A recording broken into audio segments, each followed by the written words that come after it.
Now let's begin. Blake McDermott stood in the hospital corridor, fluorescent lights humming overhead, watching his 3-year-old daughter through the observation window. Paige's small body was wrapped in bandages, machines beeping softly around her bed. The accident had happened so fast, a distracted driver running a red light while Blake was taking her to the park.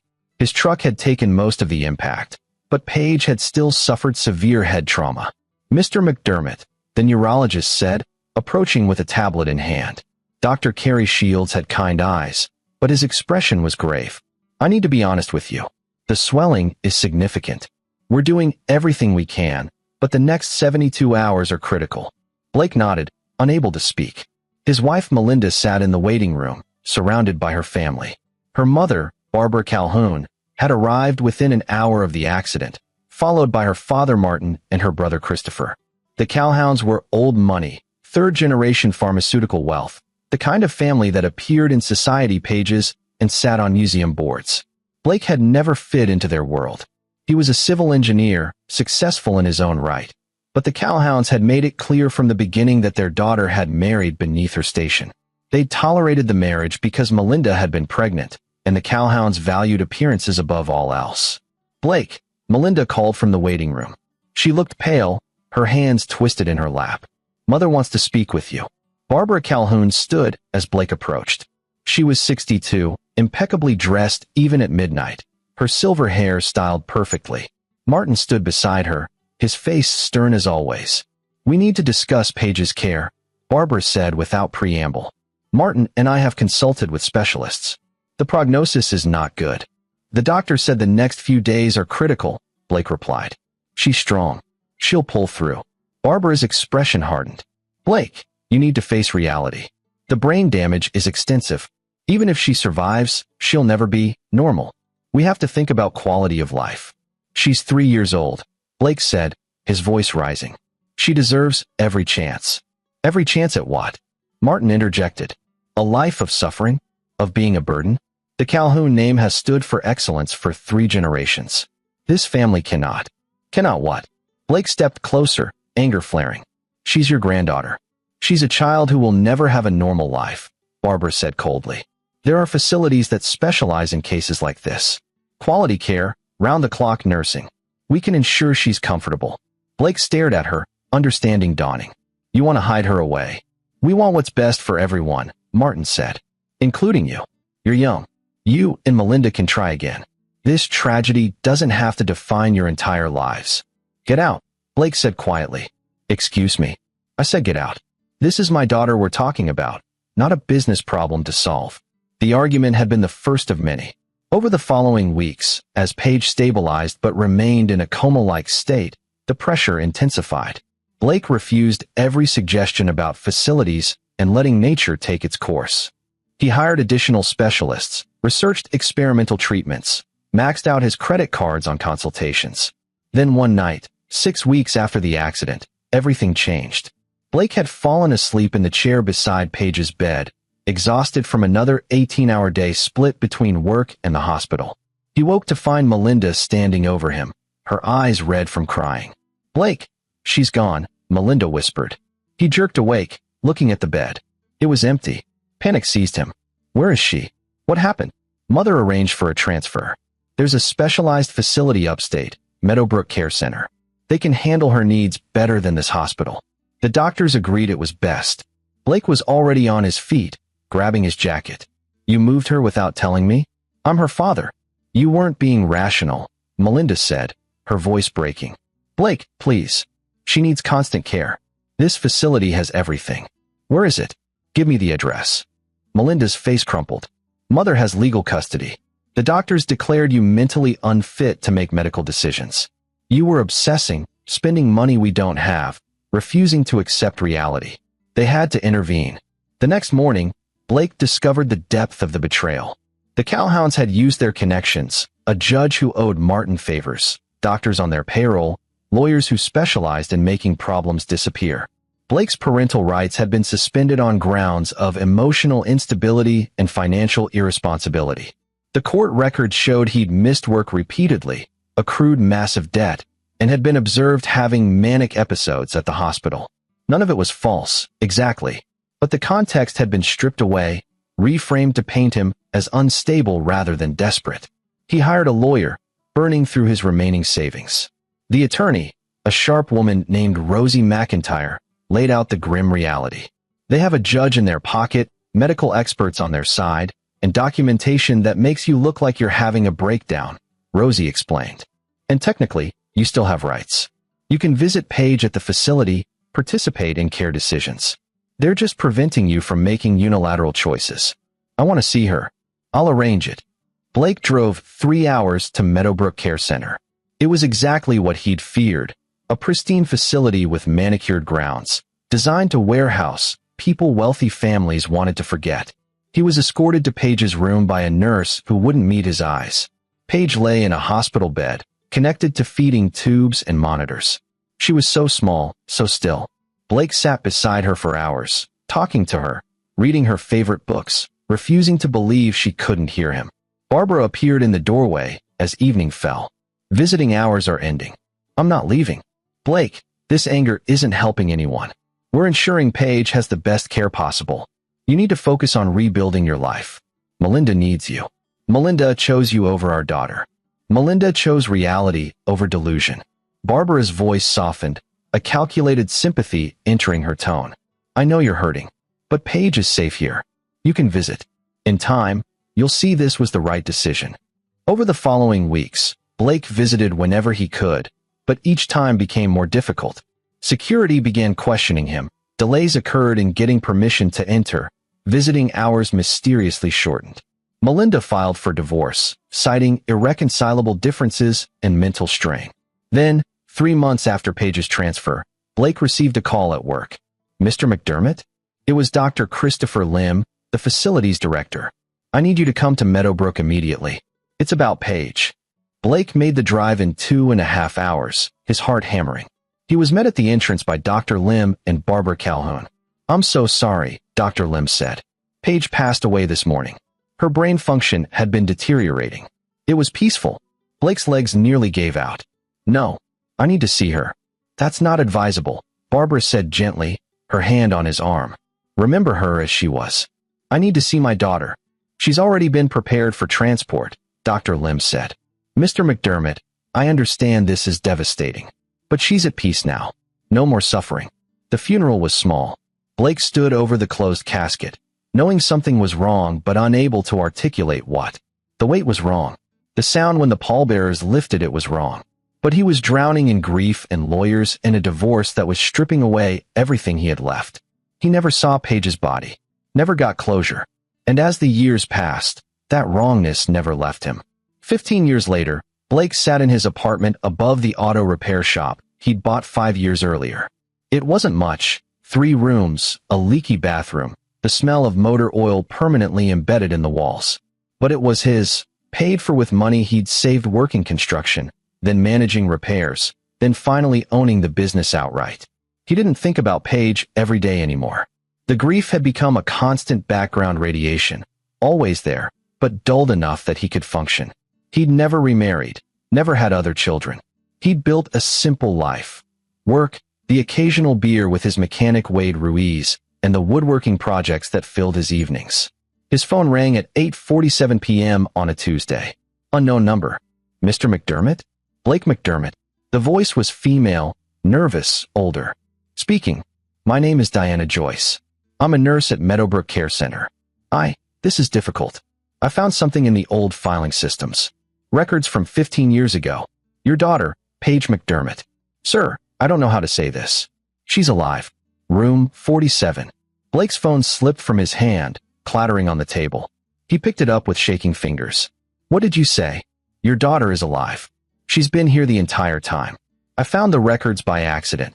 They'd been archived incorrectly, hidden in a defunct database. But she's here, and she's alive. I'm so sorry. I don't know why you were told she died. Blake was already grabbing his keys, his wallet. I'll be there. Don't let anyone move her. Don't tell anyone you called me. Sir, I work the night shift. I'll be here. But please hurry. The 600-mile drive took 9 hours. Blake stopped only for gas, his mind racing through every moment of the past 15 years. The closed casket. Barbara's insistence he not see the body. The The weight of the coffin. They'd buried an empty box. They'd let him grieve for a child who was alive. He arrived at Meadowbrook at dawn. Diana Joyce met him at a side entrance, a woman in her 50s with tired eyes and a worn face that spoke of too many years witnessing things she couldn't change. "Mr. McDermott," she said, checking the empty hallway. "I need you to understand something before you see her. I don't know what you were told, what you expect, but Paige, she's not been receiving the care she needed.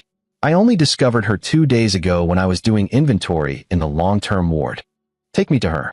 Diana led him through hallways that smelled of antiseptic and resignation. The long-term care wing was quiet, most rooms dark. She stopped at room 47, her hand on the door handle. "I've been caring for her since I found her. She's malnourished, has bed sores, muscle atrophy. But Mr. McDermott, she's responsive. She tracks movement with her eyes. She squeezes hands when asked. Whatever they told you about her condition, it was a lie." Blake pushed past her and opened the door. Paige sat in a wheelchair by the window, facing the dawn light. She was 18 now, though she looked younger, her body wasted from years of neglect. Her dark hair hung limp around her face. But her eyes were alive. She turned her head as Blake entered, and something flickered in her expression. Recognition? Hope. Blake crossed the room, falling to his knees beside the wheelchair. "Paige? Baby girl, it's Dad." Her right hand moved slowly, trembling with effort, until it touched his face. A sound came from her throat, not words, but something deliberate, something that meant she knew him. Blake pressed his forehead against her hand and wept. Over the next hour, Diana explained what she'd pieced together. The death had been fabricated, a falsified death certificate, funeral arrangements that were all theater. Paige had been moved to the long-term care wing, her records buried in an old filing system that predated the facility's digital transition 5 years earlier. "The payments came from a trust," Diana said, showing Blake the financial records she'd photocopied. "The Calhoun Family Medical Trust. $15,000 a month for minimal care in the isolation ward. No therapy, no stimulation, just enough to keep her alive." "Why?" Blake's voice was hoarse. "Why not just if they wanted her gone?" "Because that would be murder," Diana said quietly. "This way, she just disappears. No one asks questions. The money keeps flowing, the facility keeps quiet, and the Calhouns maintain their perfect image." Blake looked at the records. Barbara Calhoun's signature on every quarterly review. Martin Calhoun listed as medical proxy. And Melinda, his ex-wife Melinda, listed as secondary contact. "They all knew," Blake said. "This whole time, they all knew." "I called you because what they did is wrong," Diana said. "But Mr. McDermott, if you go to the authorities, you need to be prepared. The Calhouns have money, lawyers, connections. They'll claim the records are falsified, that I'm lying, that you're unstable. The death certificate is official. The grave is real. They've had 15 years to make their version of events unassailable." Blake stood, his mind clearing with cold clarity. "I need you to do something for me. Can you arrange to have Paige transferred to a real medical facility? Somewhere they can assess her, give her proper treatment? I know people at County General. They have an excellent rehabilitation program. But the legal custody. I'll handle the legal custody. But I need time. Can you keep her safe here for a few more days? Keep this quiet." Diana studied him. "What are you planning?" "I'm planning to make sure my daughter gets justice. And I'm planning to make sure the people who did this to her pay for every single day she spent in this room." He spent the next hour with Paige, talking to her, showing her pictures on his phone of the life she should have had. She couldn't speak. Years of neglect had left her muscles weak, her verbal abilities uncertain. But she responded to his voice, her eyes following him, her hand reaching for him when he moved away. "I'm going to fix this," Blake promised her. "I'm going to bring you home, and I'm going to make them pay. Do you understand?" Paige's fingers squeezed his hand. Once deliberate. "Yes." Blake's first call was to Rosie McIntyre, the lawyer who'd tried to help him 15 years ago. She'd retired from active practice, but agreed to meet him at a diner near her home in Philadelphia.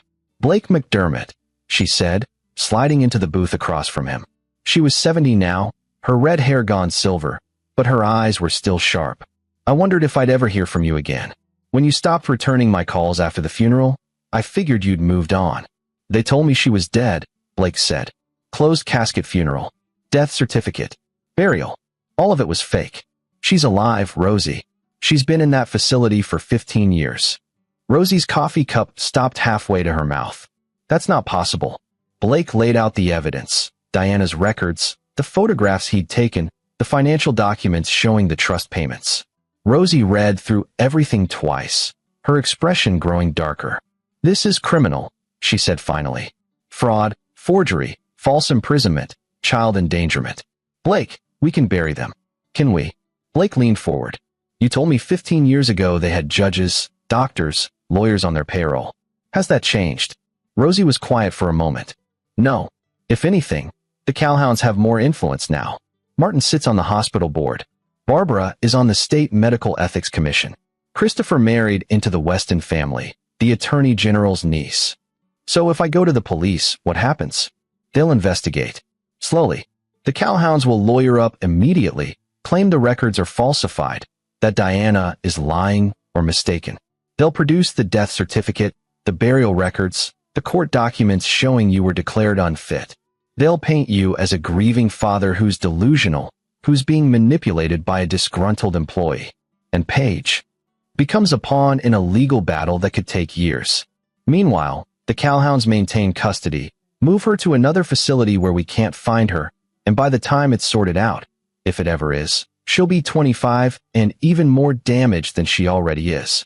Blake nodded slowly. He'd expected this answer. Then we do it differently. I need you to file a custody petition. Use the old case from 15 years ago. Say new evidence has emerged that suggests the original ruling was obtained fraudulently. Don't mention Paige being alive, not yet. Just that I've discovered irregularities in the medical records and want a review. That'll tip them off that you're investigating. Good. I want them nervous. Nervous people make mistakes. Rosie studied him. Blake, what are you planning? I'm planning to give them exactly what they tried to avoid 15 years ago. Public exposure, family shame, the destruction of everything they value. And I'm going to make sure they can't run from it. That sounds like revenge, not justice. Maybe, Blake said. But right now, I don't much care about the difference. Blake's second call was to his mechanic and only real friend, Wade Ruiz. They met at the shop that night, and Blake laid out everything that had happened.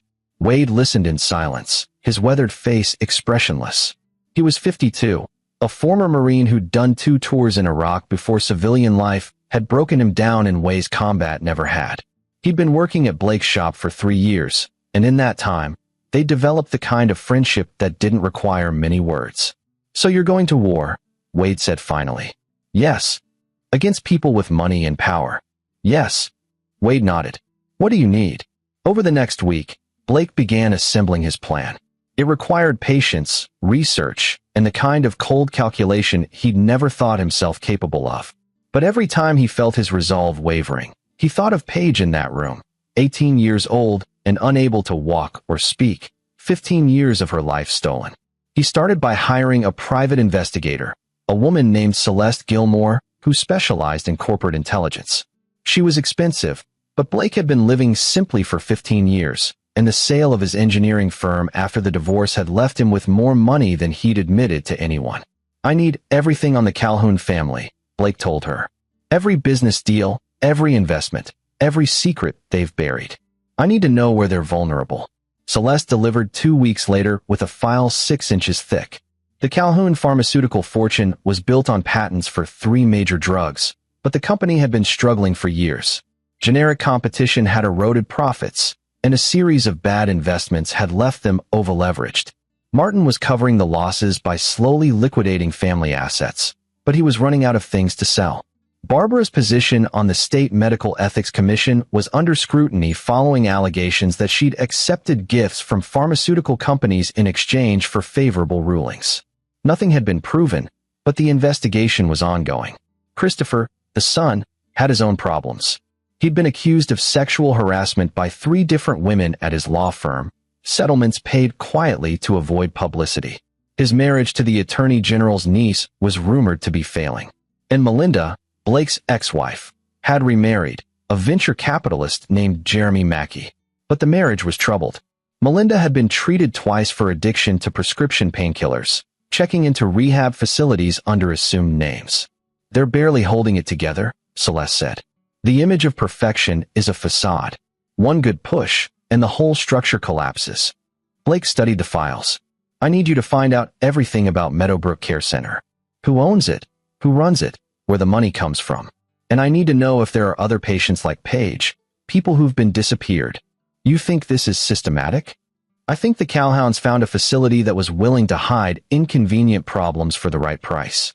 And I think if we dig deep enough, we'll find they weren't the only family using that service. 3 weeks later, Celeste returned with information that made Blake's blood run cold. Meadowbrook had 17 patients in the long-term isolation ward. 15 of them had death certificates on file with the state.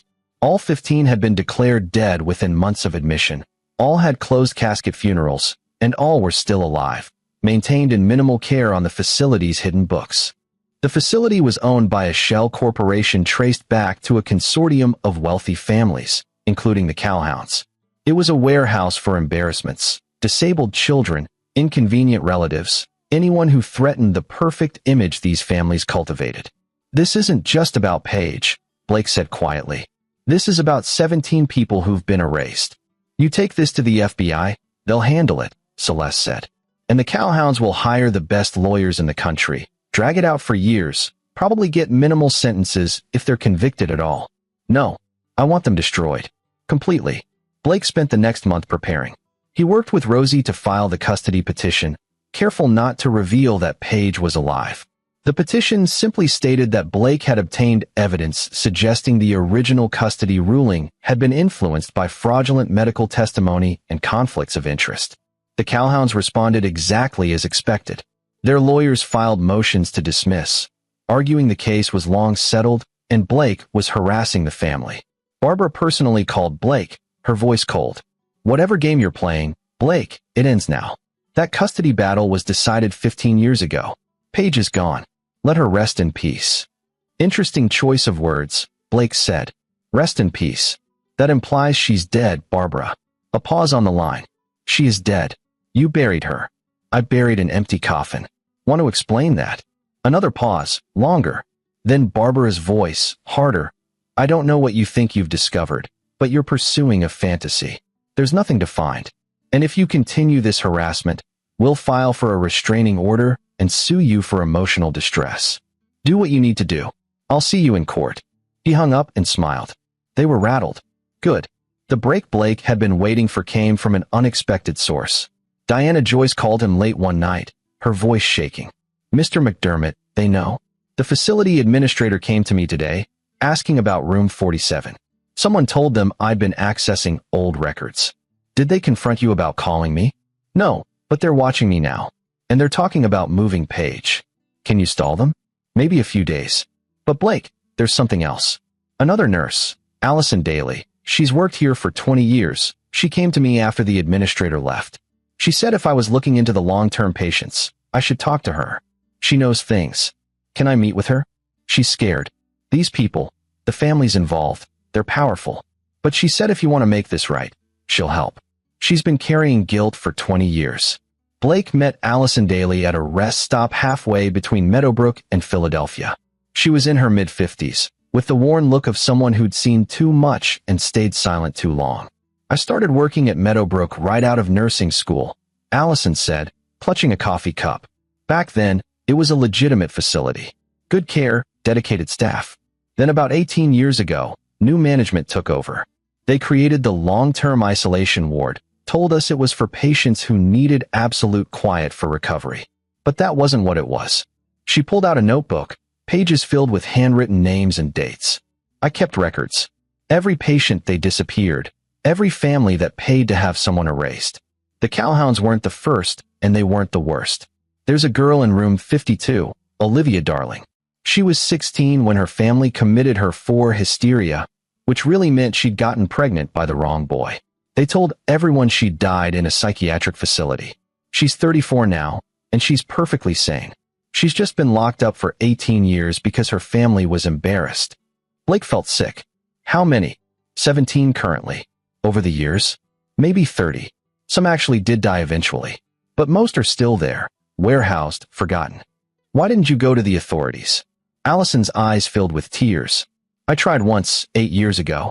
Called the state health department. Filed an anonymous complaint. A week later, inspectors came. But they only saw what the facility wanted them to see: the main wards, the proper patients. The long-term isolation wing wasn't on any official floor plans. And 2 weeks after that, I had a visit from a lawyer representing the facility. He knew it was me who'd called. He said if I ever made another complaint, I'd lose my nursing license and face criminal charges for violating patient confidentiality. My daughter was in college. I couldn't risk it. She pushed the notebook across the table. But I kept records anyway, just in case someone who couldn't be intimidated ever came asking.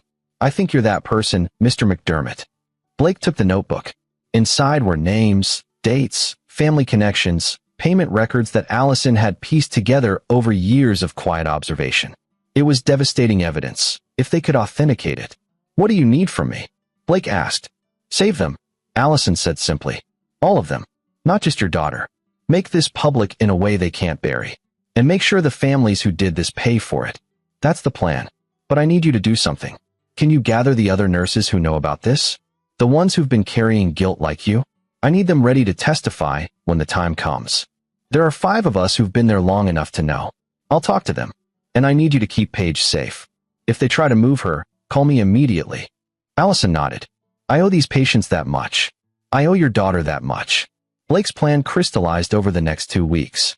Going to the authorities would result in a long investigation, probable cover-ups, and minimal punishment for the families involved. The legal system was designed to protect people with money and power, so Blake would use a different system, public opinion. But he needed the exposure to be overwhelming, undeniable, and perfectly timed. He needed the Calhouns and the other families to have no time to spin the story, no opportunity to make it disappear. He started by reaching out to an investigative journalist named Gary Kaplan, who'd built a reputation for exposing institutional corruption.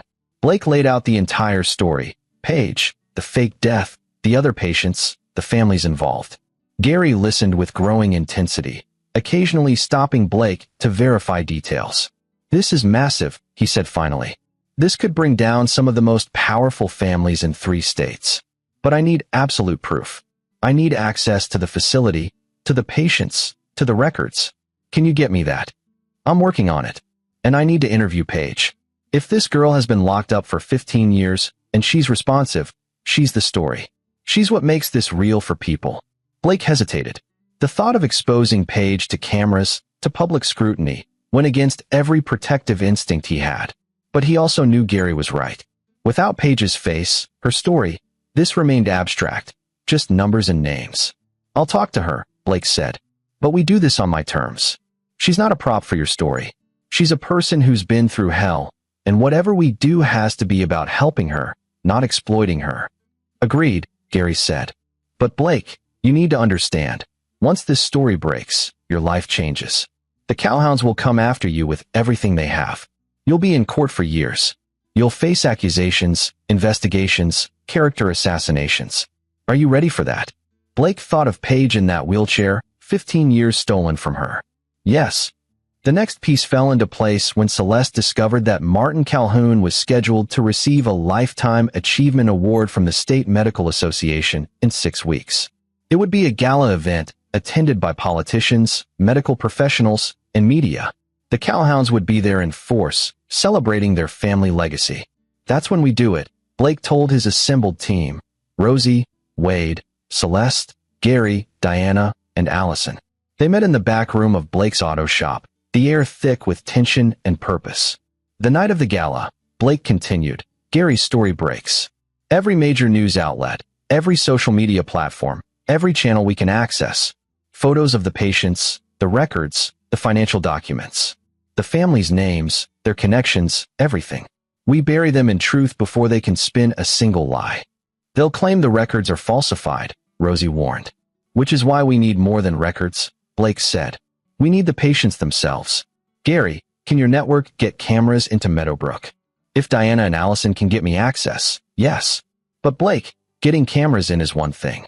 Getting those patients out is another. Some of them haven't been outside in decades. Some are medically fragile. This isn't just about exposure, it's about rescue. I know, Blake said. Which is why we need law enforcement ready to act the moment the story breaks. Not local police, they might be compromised. We go to the FBI, the State Attorney General, the U.S. Attorney's Office. We give them everything simultaneously, packaged so perfectly they have no choice but to act. Wade spoke up. And what about Paige? She going to be in the middle of this media storm? Blake had thought about this constantly. Paige gets moved to County General the night before the story breaks. Diana arranges the transfer, citing a medical emergency. By the time the Calhouns realize what's happening, she'll be in a facility they don't control, with doctors who can testify to her actual condition. And I'll be there with her. They'll file for an emergency injunction, Rosie said. Let them. By the time any judge hears it, the story will be public. They'll be defending themselves against fraud and false imprisonment charges. A custody dispute will be the least of their problems. Over the next month, the pieces moved into place with careful precision. Gary's team documented everything, interviewing Allison and 2 other nurses who'd agreed to go on record, obtaining copies of the financial records, photographing the long-term isolation ward during a carefully coordinated visit. Gary personally interviewed Paige, his questions gentle, giving her time to respond with the limited gestures and sounds she could manage. The interview footage was devastating. Paige's eyes, alive with intelligence, trapped in a body that years of neglect had wasted. Her hand gripping Blake's, the only communication she could manage. Gary's voiceover explaining that this young woman had been declared dead at 3 years old, buried in absentia, while she spent 15 years in a room no one was meant to find. Blake watched the rough cut and wept. It was perfect, heartbreaking and infuriating in equal measure. No one who saw this could dismiss it. No one could claim Paige wasn't a real person who'd been horrifically wronged. 3 days before the gala, Blake made his final preparations.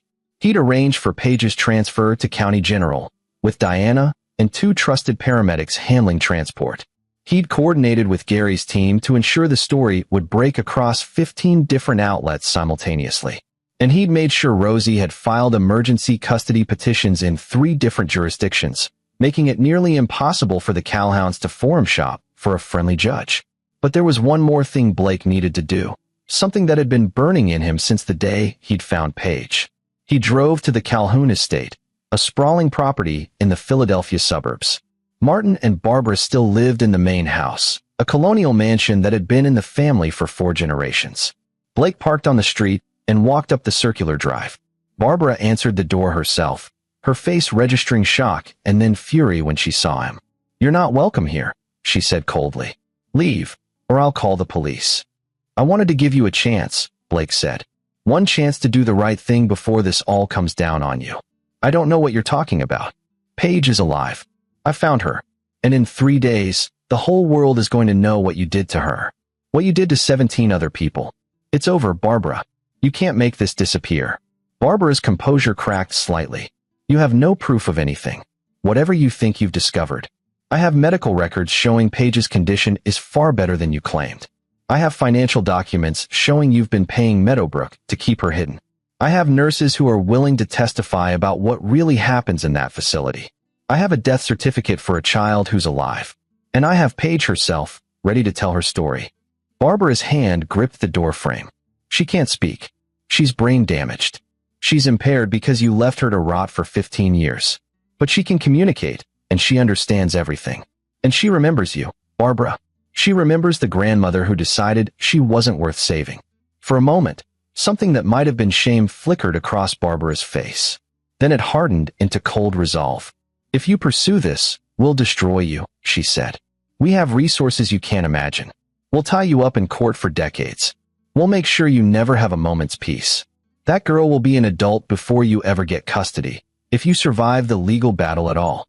"I'm not here to negotiate," Blake said. "I'm here to tell you that I'm coming for you. For all of you.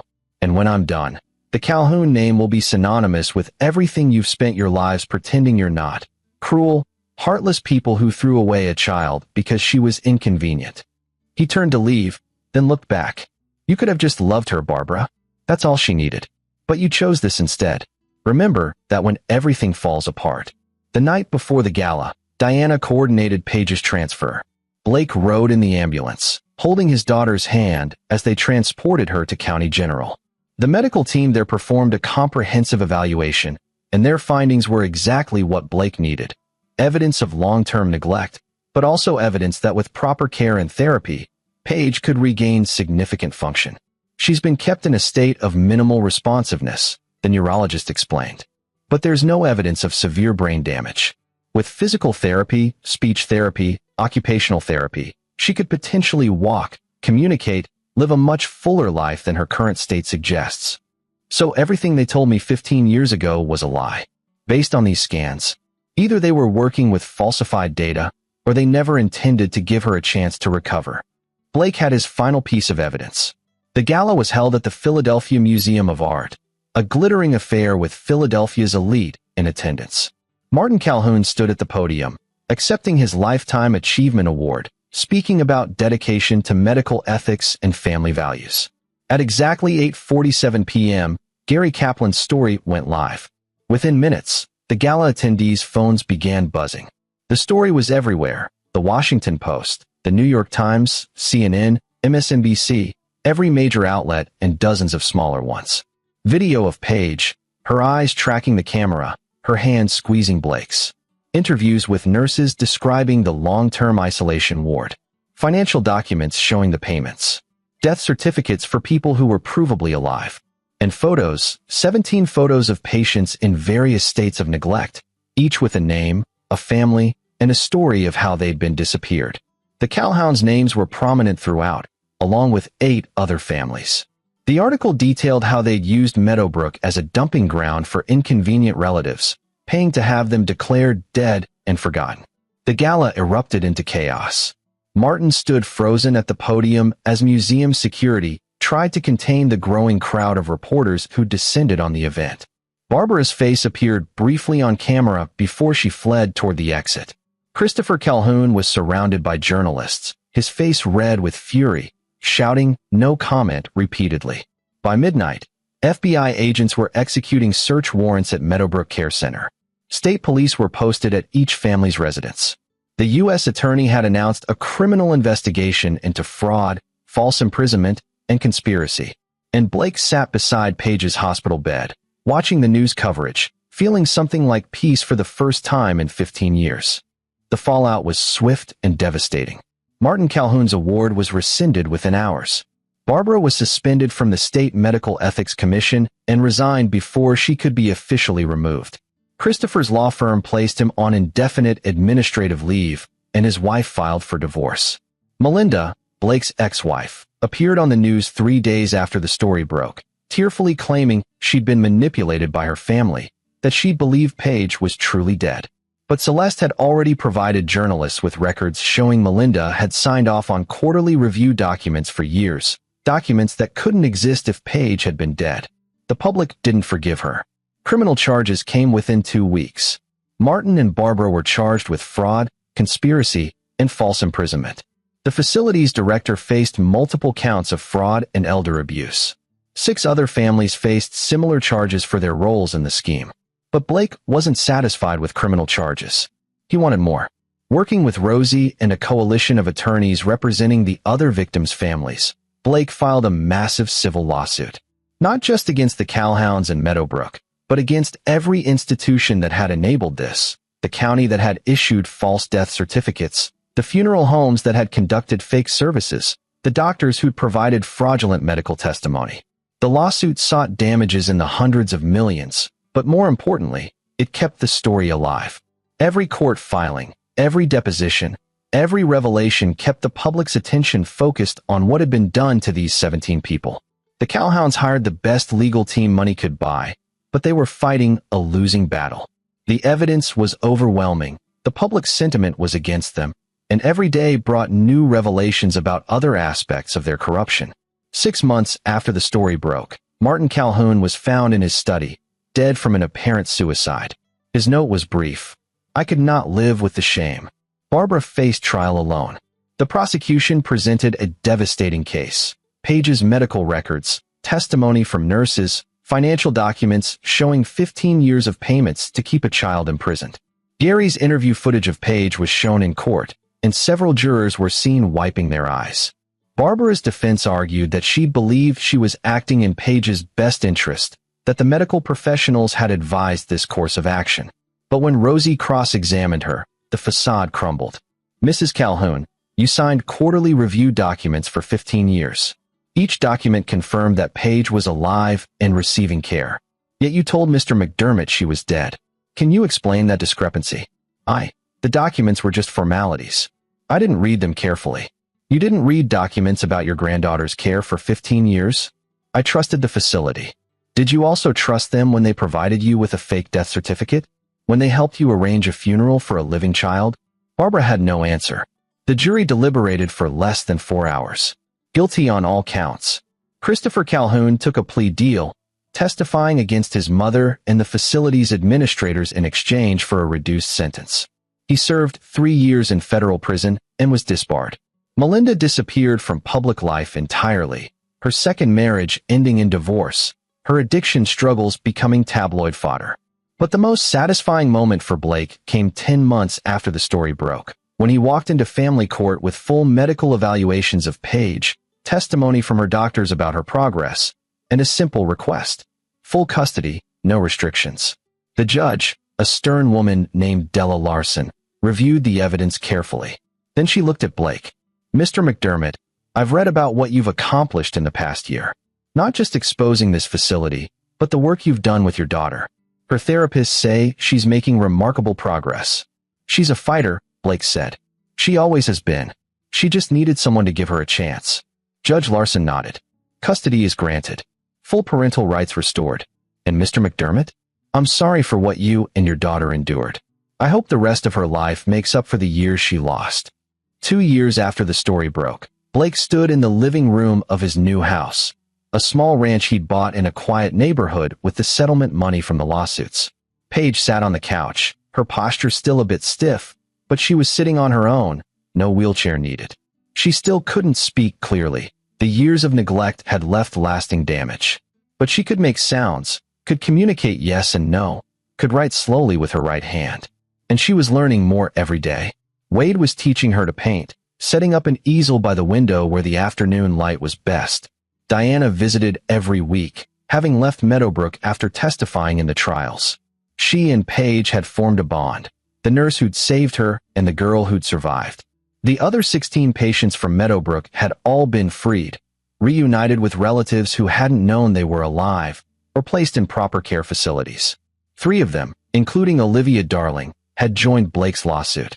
Olivia had testified at Barbara's trial, describing 18 years in a room, and her quiet, devastating testimony had sealed the conviction.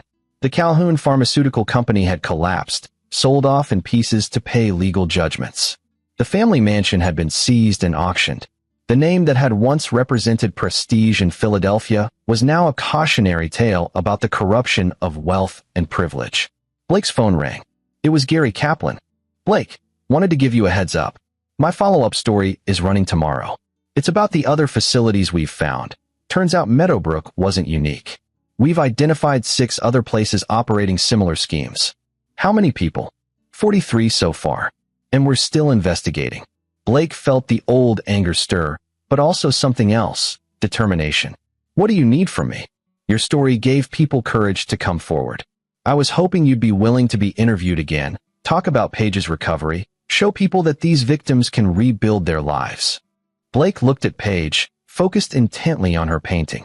A landscape, the colors bold and bright, nothing like the gray room she'd spent 15 years in. Let me talk to Paige, he said. If she's okay with it, we'll do it. He ended the call and sat beside his daughter. She looked at him, a question in her eyes. Someone wants to interview us again, Blake said. About how you're doing, about the progress you've made. It would help other people who've been through what you have, but only if you're comfortable with it. Paige was quiet for a moment. Then her hand moved to the notepad she kept nearby. Slowly, carefully, she wrote 2 words. Help them. Blake smiled, his eyes stinging. That's my girl. That evening, after Wade had left and Paige had gone to bed, Blake sat on the back porch with a beer, looking at the stars. He thought about the past 2 years, the trials, the media attention, the slow process of helping Paige rebuild a life that had been stolen from her. He thought about Barbara Calhoun, serving a 20-year sentence in federal prison. About Christopher, disgraced and divorced. About Melinda, who'd sent Blake a letter 6 months ago, an apology he'd never answered. He thought about the empty coffin in the cemetery, a monument to a lie. He'd never had it dug up, never replaced it. It stood as a reminder of what the Calhouns had been willing to do, the depth of their cruelty. But mostly, he thought about Paige. About her smile when she'd managed to walk across the living room on her own for the first time. About the way she'd squeezed his hand when the jury had read the verdict against Barbara. About the painting she was working on, her way of expressing everything she couldn't yet say. The Calhouns had tried to erase her, had succeeded for 15 years. But Paige had survived. And in the end, her existence, her persistence, her refusal to simply disappear, had destroyed them more completely than any revenge Blake could have planned. Justice had been served, in the courts and in the court of public opinion. The guilty had been punished, the victims freed. Blake's daughter had her life back, and a future full of possibility. It was enough. Blake finished his beer and went inside, checking on Paige one last time before bed. She was asleep, her breathing steady, peaceful. He kissed her forehead gently. "Sweet dreams, baby girl," he whispered. "You're safe now. You're home." And for the first time in 17 years, that was completely, undeniably true. This is where our story comes to an end. Share your thoughts in the comments section. Thanks for your time. If you enjoy this story, please subscribe to this channel. Click on the video you see on the screen, and I will see you there.